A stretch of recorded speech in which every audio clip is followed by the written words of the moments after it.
mas eu sou Bernardo, e para mim é motivo de muita honra estar participando desse 8º Congresso Brasileiro da Associação, desse Congresso da Associação Brasileira de Ortodontia e Ortopedia Facial, na função de conferencista. Eu gostaria de parabenizar a comissão organizadora pela difícil tarefa que é organizar um congresso. A gente sabe que é coisa demais da conta para poder pensar, preparar. Então, gostaria de parabenizar e agradecer o professor Ildeu, os ortodontistas Lucas e Silvana, a confiança depositada em mim para poder estar aqui hoje falando para vocês. A ideia dessa conferência, ela nasceu mais ou menos há 2 anos atrás, quando o coordenador do curso de pós-graduação em ortodontia da PUC Minas me pediu que levasse para os nossos alunos, na disciplina de gestão, parte da minha experiência bem-sucedida de administrador da minha clínica odontológica. Ele me pediu que tentasse levar para os alunos algumas dicas, algumas coisas que fizeram com que o meu consultório conseguisse chegar em um prazo relativamente pequeno, num nível de sucesso que eu considero bastante satisfatório. E pela boa aceitação dessas aulas na PUC Minas, surgiu a ideia dos nossos ex-alunos, eu estar aqui hoje trazendo isso para uma plateia diferente do que a gente normalmente fala. Então, o título que eu dei para a minha conferência foi Consultório de Ortodontia. E eu deixo uma pergunta: basta ser ortodontista? Ser ortodontista. Eu acho que todos nós aqui, um dia, quando imaginou em ser ortodontista, já sabíamos que a nossa vida seria colar bracket, trocar fio, receber pacientes com as mais diversas más oclusões e chegar no melhor resultado oclusal possível. Ou seja, ter uma bela família, ser feliz, só sucesso. Ou seja, isso é que todo mundo pensou para si próprio. Só que chegar ao sucesso, ou seja, ter o reconhecimento do seu trabalho,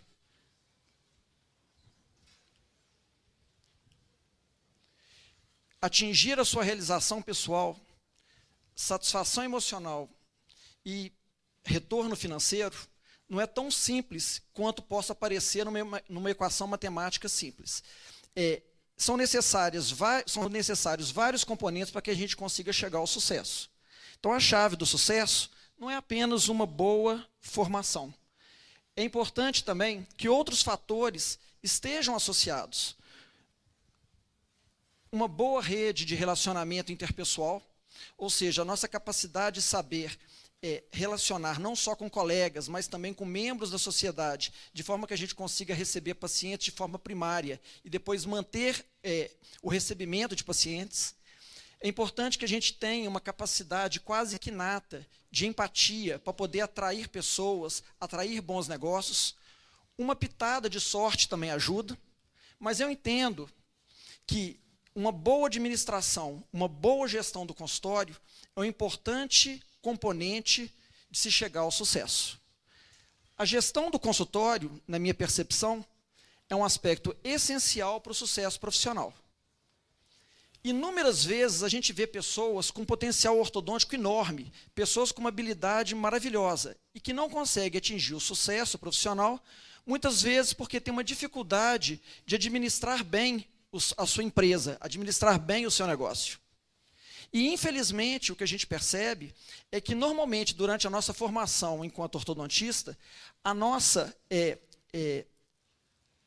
a carga de informações que a gente recebe a respeito de gestão é insuficiente. Logicamente, os cursos estão muito voltados para a questão mecânica e, muitas vezes, o aluno sai sem saber o que eu vou fazer daqui para frente. Então, o que eu imaginei fazer hoje aqui? Tentar trazer, da maneira mais humilde possível, 5 dicas de coisas que funcionaram para mim. E se funcionaram para mim, por que não pode funcionar para pelo menos uma das pessoas que estão aqui hoje me assistindo? Alguma dessas coisas que eu vou trazer para vocês, ainda hoje eu luto arduamente para conseguir colocar totalmente em prática. Mas eu tenho comigo que vários desses itens que eu vou conversar com vocês daqui um pouco são fatores decisivos para a gente chegar a um sucesso numa clínica de ortodontia. Quais são eles? Criando uma imagem de excelência, montando uma equipe de trabalho, Como receber o paciente? Estabelecimento de rotinas internas. Como fazer um sistema de cobrança dos honorários profissionais de forma eficiente. Primeiro item, criando uma imagem de excelência.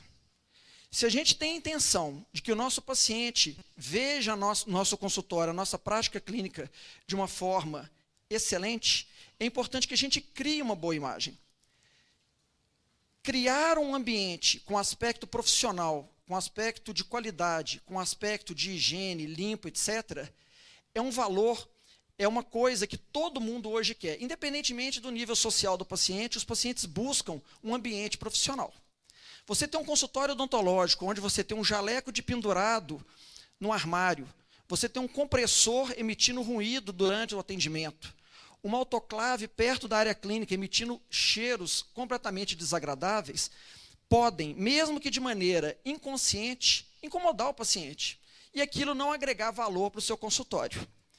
Eu acho assim muito interessante que a gente tenha a oportunidade de contratar alguma pessoa da área de decoração para fazer assim, uma boa combinação entre luzes, som, criar um ambiente clean, um ambiente harmônico, um ambiente sóbrio, porque isso traz para o paciente conforto. Todos nós, ao entrarmos em um hotel 5 estrelas, a gente se sente bem. A gente não sabe exatamente o que nos faz sentir bem, mas são aqueles detalhes que muitas vezes a gente não tem capacidade de identificar e que profissionais da área de decoração conseguem identificar, é que vão trazer para a nossa clínica um toque a mais de classe, ou seja, alguma coisa que vai fazer com que o paciente queira voltar amanhã, depois de amanhã, etc, etc, etc. Se você comprar um belo consultório com um monitor de LCD, etc., certamente em algum ponto você vai ganhar com o seu paciente. Mas certamente nenhum ponto, nenhum aspecto, se você quiser criar uma imagem de excelência, é mais importante do que priorizar a biossegurança. O controle de infecção cruzada é, na ortodontia, talvez um bicho-papão. Talvez a ortodontia seja, das especialidades odontológicas, a que tem mais dificuldade de cumprir normas de controle de infecção cruzada. E isso é um problema. A gente tem que pensar em mudar isso. Se você quer ter um consultório com excelência no atendimento, é importante que você adquira número de instrumentais, e quando eu falo número de instrumentais, inclusive alicates, compatíveis com o número de pacientes que você pretende atender naquele turno. Não dá para você atender 10, 15 pacientes, 20 pacientes num turno e ter 4 jogos de instrumental. Não há ciclo de esterilização que consegue vingar a coisa.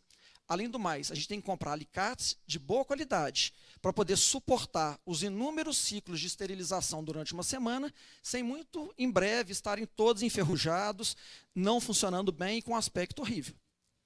Além do mais, se a gente quer trabalhar dentro de conceitos mínimos de biossegurança, é importante que a gente tenha uma pessoa ao nosso lado nos ajudando, ou seja, trabalhar a 4 mãos. Eu não vejo possibilidade de você trabalhar com excelência trabalhando sozinho. Não tem como você abrir uma seringa para colocar resina numa colagem. Não é possível você abrir uma tampa de um ionômero de vidro sem fazer procedimento de infecção cruzada. Então, você tem que trabalhar a 4 mãos.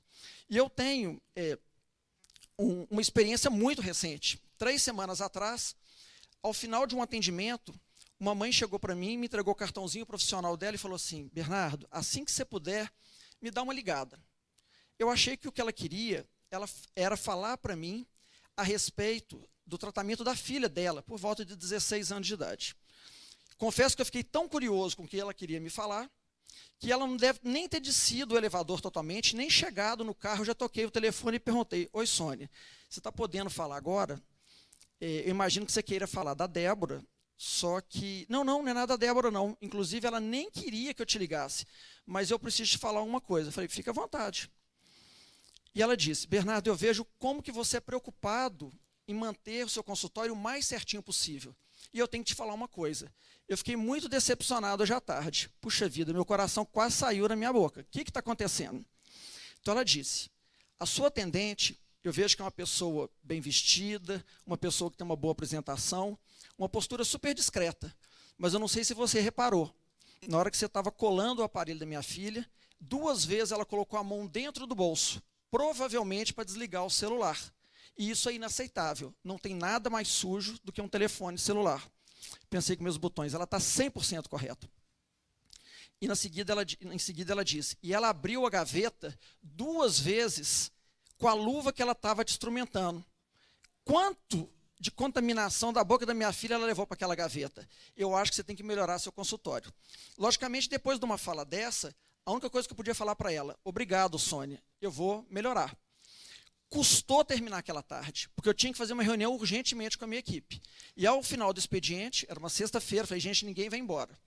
Quero relatar para vocês o que aconteceu, falei para eles, a responsabilidade é totalmente minha, eu sou o comandante, eu sou o dono do negócio, então, a partir de segunda-feira, mudamos a nossa rotina.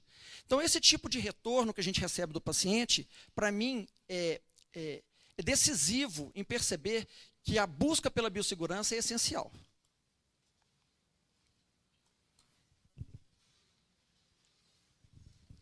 Impressos. No mundo atual, a gente tem tentado sempre trabalhar menos com o papel. Quanto menos papel a gente puder ter na nossa vida, melhor, e no consultório não é diferente. Entretanto, se a gente optar por fazer qualquer tipo de impresso, a gente tem que buscar fazer o impresso da melhor qualidade possível. Crie uma logomarca, invista numa logomarca. Uma logomarca faz com que o paciente identifique a sua prática com apenas um ícone. É muito importante que a impressão seja feita no papel da melhor qualidade possível. Se vocês têm dúvida de como vai ser o impresso, se vale a pena investir no impresso, faça um piloto. Hoje tem muita gráfica rápida. Façam pequenos exemplares dos impressos e testem ele durante um certo tempo. Mas lembre, na ortodontia, todo detalhe conta. E a ortodontia vive de pequenos detalhes. Também no mundo contemporâneo, está acessível aos nossos pacientes de forma virtual, pode nos agregar muita conveniência. Imaginem vocês uma página da internet onde você consegue disponibilizar para o paciente uma série de informações que, se ele não tiver ali, ele vai ter que te ligar. Soltou uma pecinha, o que eu faço? Está machucando, o que eu faço? Além do mais, todos nós temos que ficar gerando nota fiscal, imprimindo, mandando para o paciente, gerando boleto, mandando para o paciente. Se a gente conseguir disponibilizar pela internet, com senha para o paciente acessar o seu consultório, você disponibiliza de uma maneira muito mais econômica e muito mais moderna, porque no dia de hoje todo mundo busca isso, de maneira mais eficiente. Alguém aqui usa catálogo, folha amarela, para procurar algum tipo de serviço? Ou quando vocês querem alguma coisa, vocês entram no Google, bate ali e logo vocês acessam? Gente, não tem jeito, isso é irreversível. Tá? Acho que se a gente quer criar também uma imagem de excelência, a gente deve ter nossa equipe completamente uniformizada. Quando você fala uniforme, fica parecendo o quê? Time de futebol, de basquete, etc. Não importa. Uniforme, uniformização, padronização. Não importa se você vai querer atender de branco, colocando um jaleco, usar o uniforme da cor que for. Vista sua equipe de maneira padronizada. Exija delas, isso é uma coisa assim que eu brigo todos os dias com as meninas no meu consultório. Guarda-pó está amassado, caiu uma gota de óleo da caneta de alta rotação quando foi tirar o excesso de óleo, caiu o gesso do recortador de gesso. Exigir da sua equipe que ela esteja sempre alinhada. Cabelo bem cortado, unha parada, ou seja, esse tipo de detalhe os pacientes percebem, os pacientes querem que a gente cuide de detalhes. Eu falo sempre isso para a minha equipe. Detalhe em ortodontia é tudo. Privacidade. Eu imagino que vários de vocês já passaram a seguinte situação. Vocês estão sentados numa sala de espera, bonita, confortável, e tem aqui uma recepcionista sentada. E essa recepcionista, ela está batendo papo, conversando com a colega o programa do pagode à noite, ou brigando com o namorado, ou seja, falando assunto que não tem nada a ver com a clínica, assunto totalmente não profissional. Confesso para vocês que eu fico muito incomodado enquanto eu sou paciente. Eu vou no meu cardiologista, sento lá e fico vendo as meninas, as atendentes dele, batendo papo no telefone. Isso para mim é falta de profissionalismo. Então, se eu, enquanto paciente, não gosto de entrar num ambiente assim, é lógico que você também não quer que o seu negócio seja dessa forma. Vamos pegar um exemplo mais grosseiro. Vocês gostariam de entrar numa aeronave, vão pegar uma American Airlines indo para Miami, e aí vocês estão vendo a tripulação lá atrás, naquele papo alto, falando de coisa que não tem nada a ver. Qual que é a sensação que a gente vai ter? Falta de profissionalismo. Então, a gente deve exigir das nossas funcionárias profissionalismo. Se não é possível ter uma sala de espera separada de uma recepção e instruir a recepcionista como se portar. No meu consultório, por uma questão de possibilidade de planejamento, a gente conseguiu colocar uma recepção isolada acusticamente de uma sala de espera. Ou seja, o paciente ele não ouve o que a recepcionista está falando, seja combinando com o namorado um programa ou fazendo uma cobrança de um outro paciente, que é muito também desagradável. Imagine vocês numa sala de espera, um tanto de gente lá, só a recepcionista chegar e falar assim: fulaninho de tal, tem 5 meses que você não paga o tratamento. Ou você paga ou eu não te trato mais. Quer dizer, não tem condição. Tá? Inclusive hoje, por questões legais, você não pode gerar nenhum tipo de constrangimento nesse tipo nas pessoas. Eu tive uma experiência de durante alguns anos, trabalhar com 2 cadeiras paralelas, uma do lado da outra, sem dar privacidade no atendimento. Mas pelas inúmeras reclamações que eu tive de pais de pacientes, como aquela que eu acabei de comentar, dá o cartãozinho, me liga que eu quero conversar, eu optei por não mais trabalhar com uma cadeira do lado da outra. Eu criei 2 salas avulsas com um corredor que separa uma da outra. Ou seja, eu tenho acesso livre para uma sala e a outra, mas eu tenho a possibilidade de, por uma porta de vidro, fechar a minha comunicação de um paciente e de outro. Pensem bem, não é constrangedor você ter que dar um pito num paciente porque a escovação está ruim, porque não está usando o elástico. Você muitas vezes tem que conversar coisas não agradáveis. O paciente não pode se sentir melindrado com aquela puxada de orelha com uma outra pessoa que está do lado. Então, para mim, isso é uma coisa importante. Eu sei que na ortodontia isso não é a praxe, mas tenho que confessar para vocês, para mim funcionou muito bem ter separado uma cadeira da outra. Segundo item, formando uma equipe. Uma equipe de trabalho, a gente não vai no Carrefour e compra. Você não liga para uma agência, igual você pede babá, me manda uma babá para hoje à noite. As coisas não funcionam assim. A gente tem que formar uma equipe. E formar uma equipe é um árduo trabalho. Certamente no começo da nossa vida profissional, a gente não vai poder ter muitas pessoas trabalhando com a gente. Mas a gente já deve ter, logo no começo, uma ideia do que eu quero. Ter uma atendente que, além de eficiente, tem uma boa apresentação e uma postura profissional discreta, é um profissional que a gente deve buscar. Se você tem alguma dessas características e não tem outras, pensem se vale a pena investir em médio e longo prazo nessa pessoa.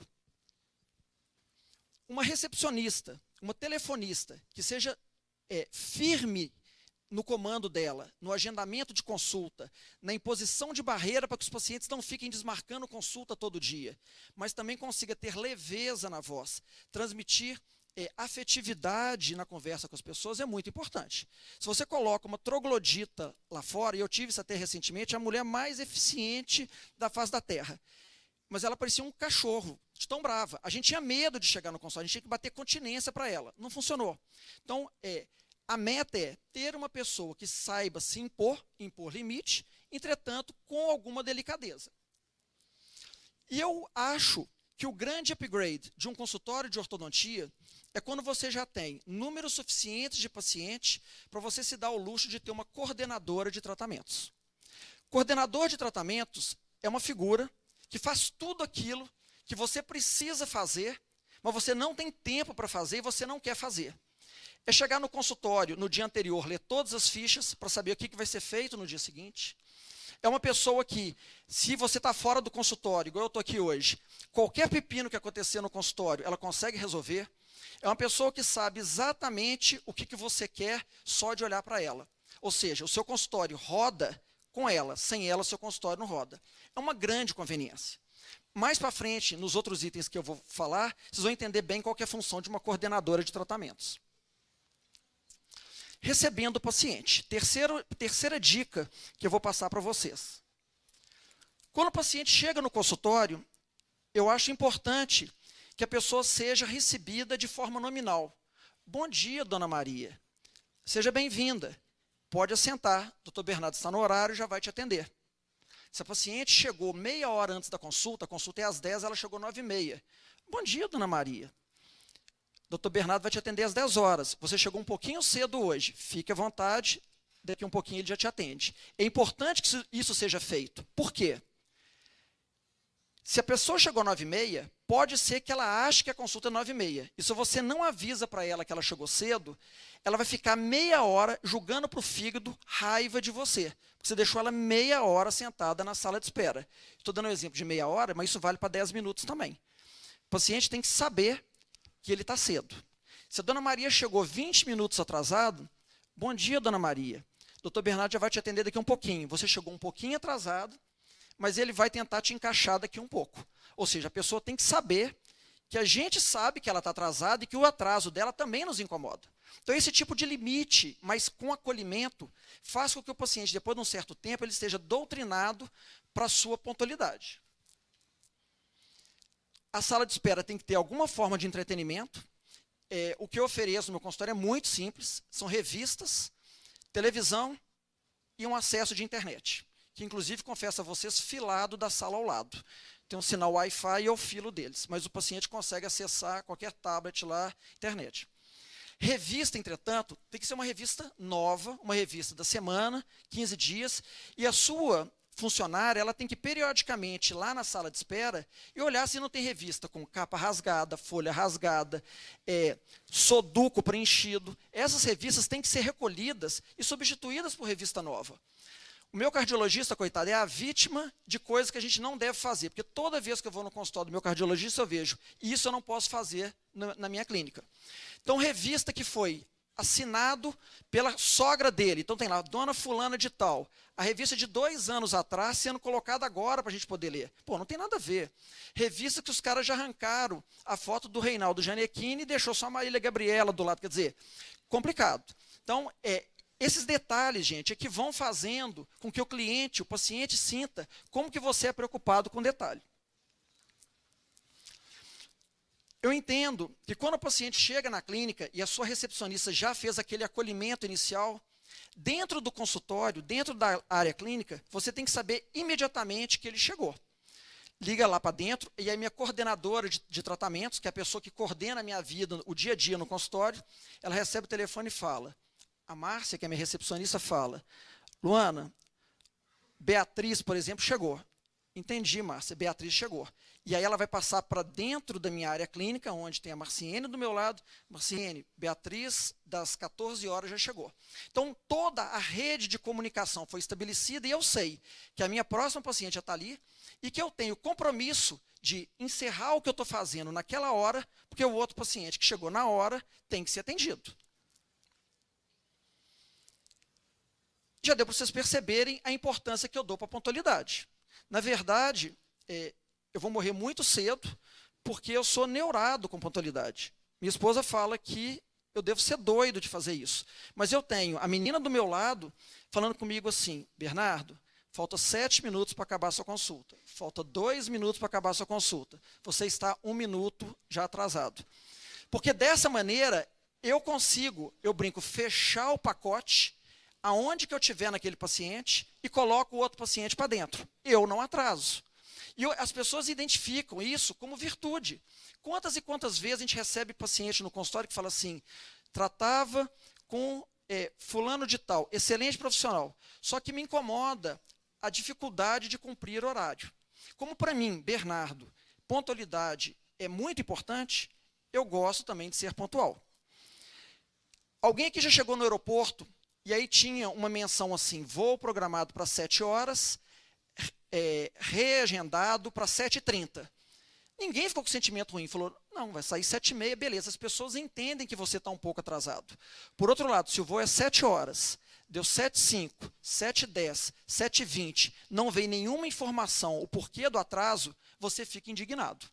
Então, isso vale para o nosso consultório também. Se você vai atrasar 1 minuto, se você vai atrasar 10 minutos, que é o máximo que eu me permito num dia caótico atrasar, a pessoa tem que saber, o Bernardo está atrasado 1 minuto. O Bernardo vai te atrasar 10 minutos. Você pode esperar? A pessoa tem que saber, ela tem o direito de falar, não, eu não posso esperar 10 minutos. Paciência. Outro item, preparo para o atendimento. E isso talvez seja a coisa mais marcante no meu consultório no dia a dia. Para eu conseguir, ao longo de um dia, sozinho, atender 30 pacientes, ou seja, um paciente a cada 15 minutos, eu preciso que, quando o paciente sentou na minha cadeira, tudo já tenha sido pensado para ele. Muitas vezes a pessoa pode falar, puxa vida, não dá, dá. Se no dia anterior, a minha coordenadora de tratamentos pegou minha ficha, leu a ficha de todos os pacientes do dia seguinte e preparou para mim um mapa, um relatório do que eu vou fazer no dia seguinte. Ela vai passar esse relatório para a minha instrumentadora. Então, na hora que o paciente entrou dentro do consultório, a minha mesa de colagem já está preparada. Eu já sei que eu vou fazer bonde total superior. Então, dessa forma, eu consigo sentar o paciente na cadeira e já está tudo azeitado. Eu não perco tempo. Boa tarde, estou vendo o Cláudio na frente. Boa tarde, Cláudio.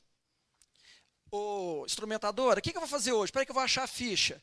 Ó, estava programado isso. Ah, nós vamos colar o que aqui? Não, pega, não dá, porque nessa brincadeira você já perdeu preciosos minutos. E se você for economizando 5, 10, 15 minutos a cada paciente, no final do dia você atendeu 4, 5 pacientes a mais, na semana você atendeu 20 pacientes a mais. Então, ter uma máquina azeitada é muito importante. Se você tem uma clínica que custa caro, ou seja, uma aeronave 747 que custa caro, você tem que ganhar nos pequenos detalhes, porque se você não tiver uma máquina, como eu disse, muito bem funcionante, a coisa não roda, não tem jeito.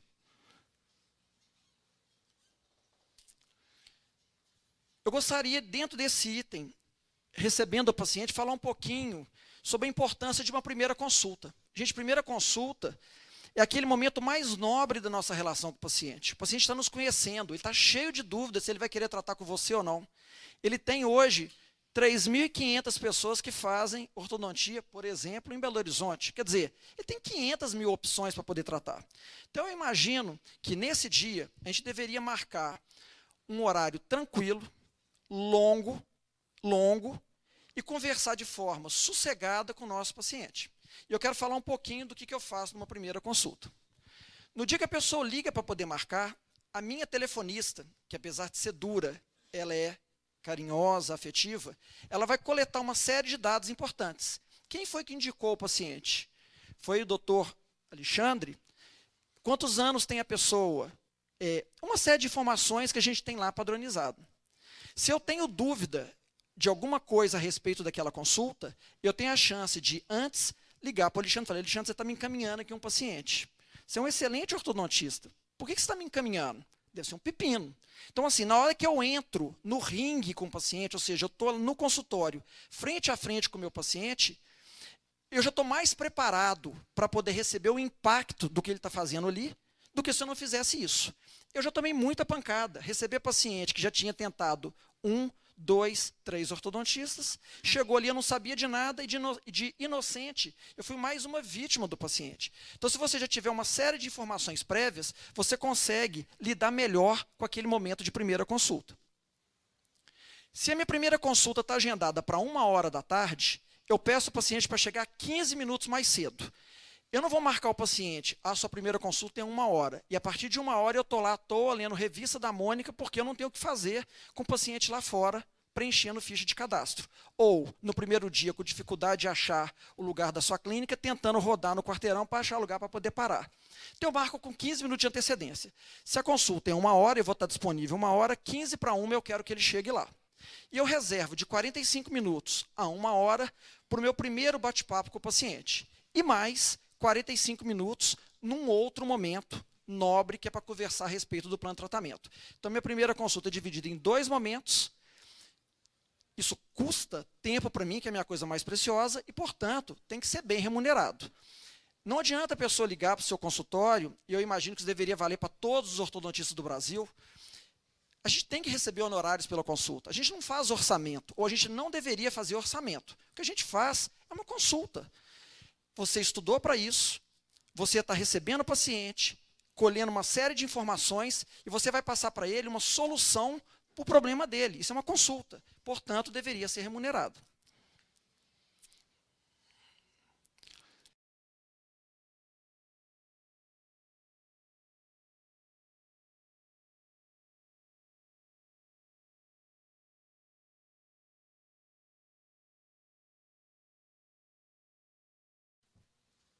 O preenchimento da ficha na primeira consulta, eu acho que tem que ser feito lá fora, num questionário de marcar quadrinhos. Isso nos dá um respaldo legal e de agilidade muito grande.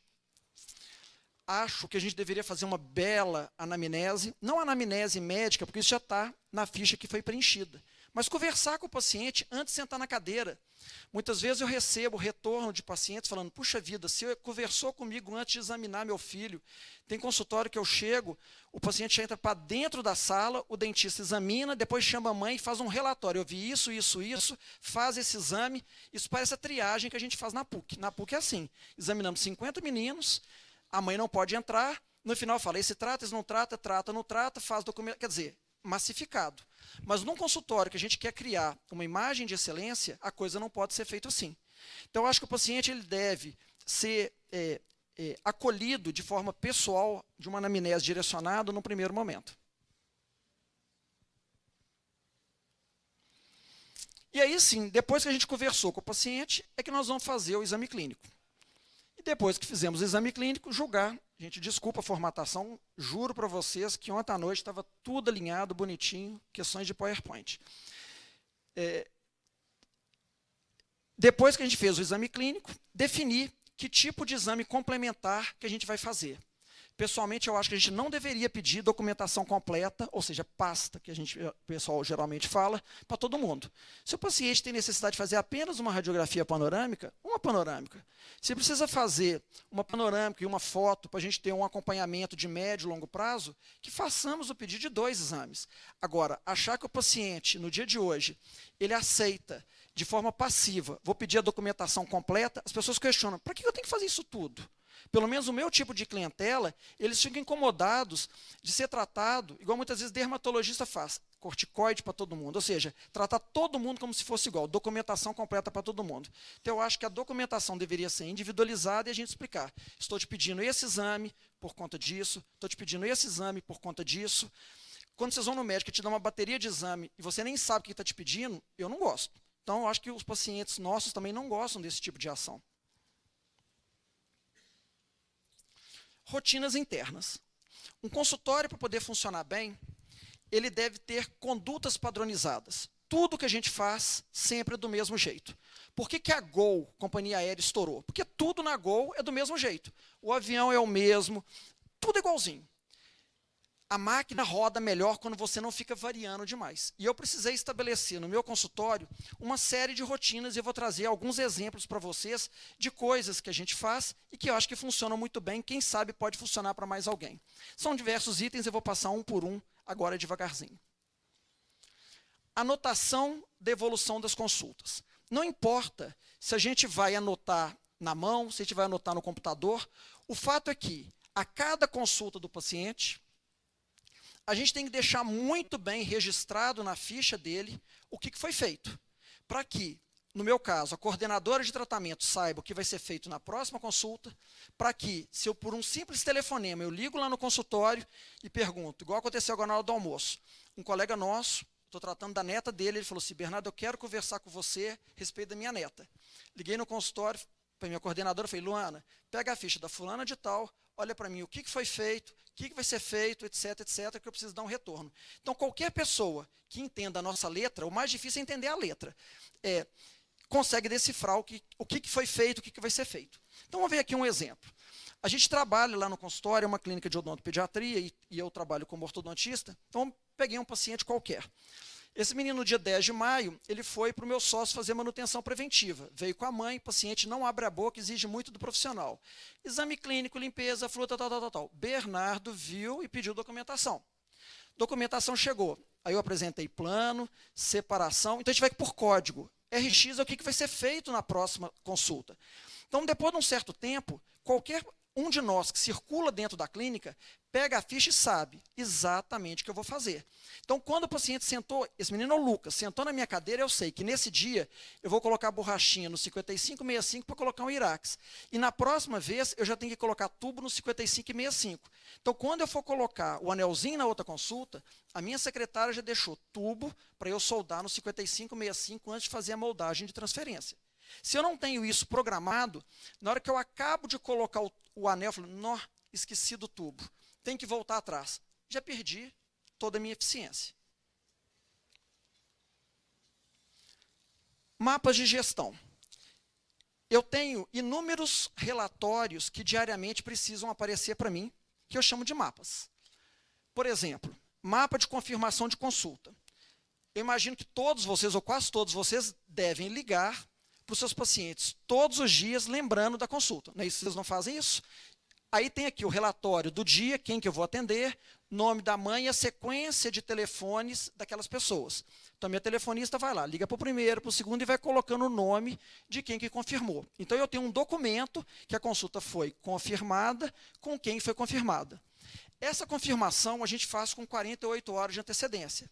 Por que 48 horas? Porque é um prazo suficientemente grande para as pessoas, a princípio, não esquecerem, e suficientemente razoável para a gente poder colocar um outro paciente no lugar, caso a pessoa decida, puxa vida, marquei um outro compromisso naquele horário, não dá para eu ir.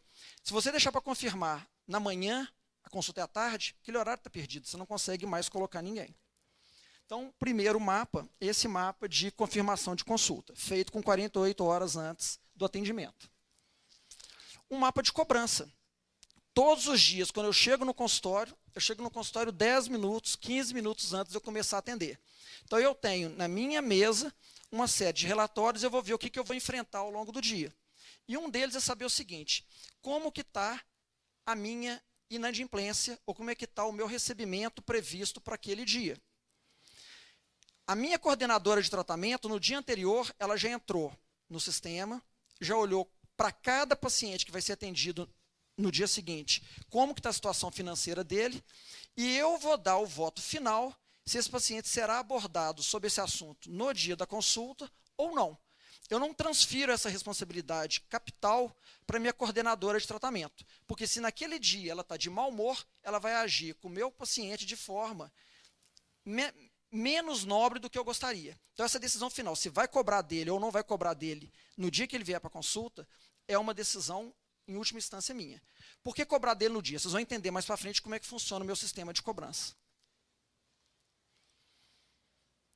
Procedimentos do dia. Eu já comentei isso com vocês.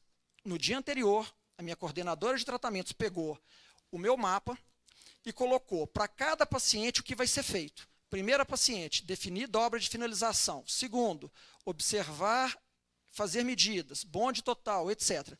Então, esse mapa foi passado para a minha instrumentadora e com esse mapa ela tem condição de preparar a minha mesa para que o paciente acabou de entrar, eu já estou com tudo preparado. Logicamente, gente, para a gente poder fazer isso, a gente tem que trabalhar com 2 cadeiras. O paciente 1 foi tratado nessa, na hora que ele saiu, você atende o outro na outra. E aí você vai preparando a outra cadeira enquanto você está fazendo o atendimento. Então, ortodontia com 2, 3, 4, quanto mais cadeira, imagino que seja melhor, mas é mais complicado. Mas 2 cadeiras, gente, rende demais. Eu acho que é um excelente investimento, não só ter uma área para 2 cadeiras, mas montar 2 equipamentos. Mapa de comparecimento. Algum tempo atrás, eu ficava sem saber se aquele paciente que hoje desmarcou a consulta e que naquele dia a mãe não quis remarcar, se ele estava remarcado ou não. Imaginem vocês, o Léo, que está ali, está marcado hoje comigo, desmarcou, pelo motivo que for. E a vida corrida, etc., ele esqueceu de marcar semana que vem, mês que vem, 6 meses depois. Todos nós sabemos que quanto mais tempo o paciente fica sem ir ao consultório, maior a chance de ter pecinhas deslocadas, problemas com a higienização, acessórios deslocados, em última instância, quem paga o pato somos nós. Então, para mim, não é interessante ter o paciente desaparecido da minha clínica. Então, eu tenho, ao final do mês, um relatório, onde eu sei, para cada paciente meu ativo, aonde que ele se encontra, se ele veio, se ele faltou, se ele já está reagendado, se ele já está com consulta marcada. Então, eu tenho um mapa, igual a construtora faz. As construtoras não têm uma planilha de previsão de execução de obra. É a mesma coisa. Nós vamos ter condição de administrar o nosso consultório melhor. Eu não preciso fazer isso. A minha coordenadora de tratamento faz isso para mim. Quando a gente faz uma moldagem e vai mandar para o laboratório, não importa se o laboratório é no próprio consultório ou fora, a gente já tem uma previsão de quando a gente vai estar colocando aquele aparelho que foi enviado para o laboratório. E a gente espera que o laboratório cumpra o prazo. E o prazo precisa ser cumprido. Só que se você não tiver alguma coisa escrita, que a sua funcionária, ou você olhe e fale, gente, eu vou atender daqui um pouquinho, fulaninho de tal, o aparelho dele não chegou. A consulta não podia ter sido confirmada. Então, a confirmação da consulta, ela só pode ser feita se o aparelho já tiver chegado. Para não ter o constrangimento do paciente sentar na cadeira, cadê a placa dele? Não, doutor Bernardo, o laboratório não fez. Gente, isso é inaceitável. A pessoa cruzar a cidade, chegar ali, o aparelho não está pronto. Isso mostra total amadorismo. É você chegar em Confins para pegar um avião, e agora falar assim, não vai ter avião hoje. Sabe o que aconteceu? A gente não programou direito. Não dá. Tá? Então, tem que ter um mapa para você saber exatamente aonde que o aparelho se encontra.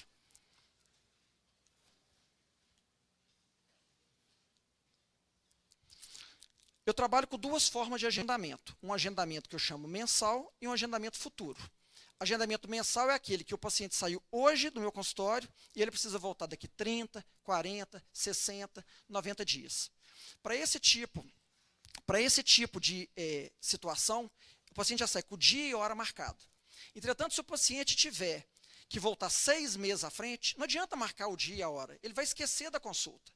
É muito melhor eu ter uma lista, que eu chamo de agendamento futuro, e faltando 30 dias para a consulta, o meu sistema vai acusar para a minha coordenadora de tratamento. Está na época de chamar o Alexandre para a consulta dele. Bacana. Ele marca, a chance dele esquecer é muito menor.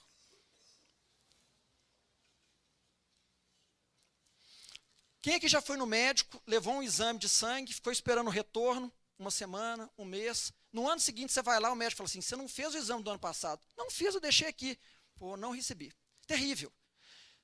Por conta dessas experiências que a gente acaba tendo, eu pelo menos tentei no meu consultório colocar uma rotina. O exame chegou, até 7 dias depois, a pessoa tem que receber necessariamente retorno dos exames.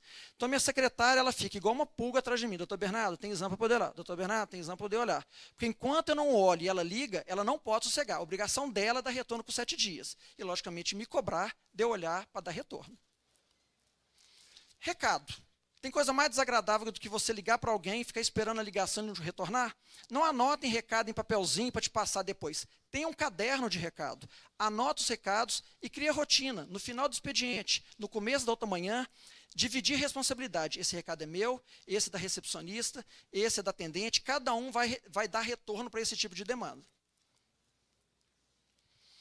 Eu tenho alguns impressos de orientações clínicas que me poupam tempo e saliva. Todo dia ficar falando a mesma coisa, acaba cansando. Então, instalação de Herbst, disjuntor, placa removível, coisas que a gente sabe que se não for falada, e mais do que isso, se não for escrita, a pessoa depois vai te dar problema, é bom você ter impresso para poder passar para a pessoa. Chegamos ao nosso último item, cobrança. Confesso a vocês que meu consultório, antes do modelo de cobrança que eu tenho hoje era um, e depois desse modelo de cobrança é outro. Eu entendo que se a gente quer ter férias, se a gente quer se dar ao luxo de não trabalhar uma semana por mês, se a gente quer vir para o congresso e não estar se sentindo prejudicado por não ter recebimento, temos que trabalhar com o carnê bancário. O paciente chegou hoje, você fez um plano, 24 meses de tratamento. Ele vai receber um carnê com 24 parcelas daquele tratamento. Faça chuva, faça sol, você está de férias, o paciente faltando a consulta. Ele vai te pagar do mesmo jeito. E a cobrança não é você que faz, quem faz é o banco, de maneira absolutamente profissional. A inadimplência, ela beira a zero. Ela beira a zero. Porque ninguém gosta de dever para banco. Os bancos são implacáveis. Então, confesso que cobrança bancária, para mim, foi a melhor coisa do mundo. Eu criei um sócio, que é o Leão, eu pago 15% ao Leão para ser meu sócio. Mas eu durmo com a cabeça tranquila que eu não vou ter paciente não me pagando. Se ele não quer ir na consulta hoje, eu vou usar o horário com outra coisa. Mas aquele procedimento, aquela sessão, ela foi remunerada, porque ele já me pagou no carnê. Sei também que existem possibilidades semelhantes com cartão de crédito. Não tenho experiência, não posso falar. O que me parece que o cartão de crédito tem uma taxa de administração que implica mais um gasto, que eu não gostaria de ter. Estou pagando 15% para o governo, porque todo carnê, ele é nota. Mas a gente paga tranquilo, porque a gente sabe que nós não vamos ter mais problema. Chegamos ao fim. E aí o título da conferência, Consultório de Ortodontia, com a pergunta, basta ser ortodontista, me traz a certeza da resposta. Em um consultório de ortodontia, se você quer chegar ao sucesso, não basta ser ortodontista. A gente tem que ser, pelo menos, muito organizado para delegar para alguém da nossa confiança a função de gestão, se a gente não quiser fazer a gestão propriamente dita.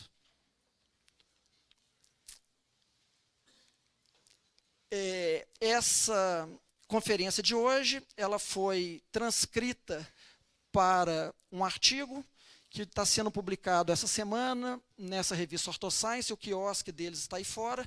Vários de nós, conferencistas desse congresso, fomos convidados a apresentar a nossa fala na forma escrita. Então, aqueles que tiverem interesse de ler o que eu falei, as coisas estão aí. Obviamente, não é com esse nível de coisa, mas é mais ou menos parecido. Obrigado pela paciência. Espero que alguém tenha aproveitado alguma coisinha. Boa tarde a todos.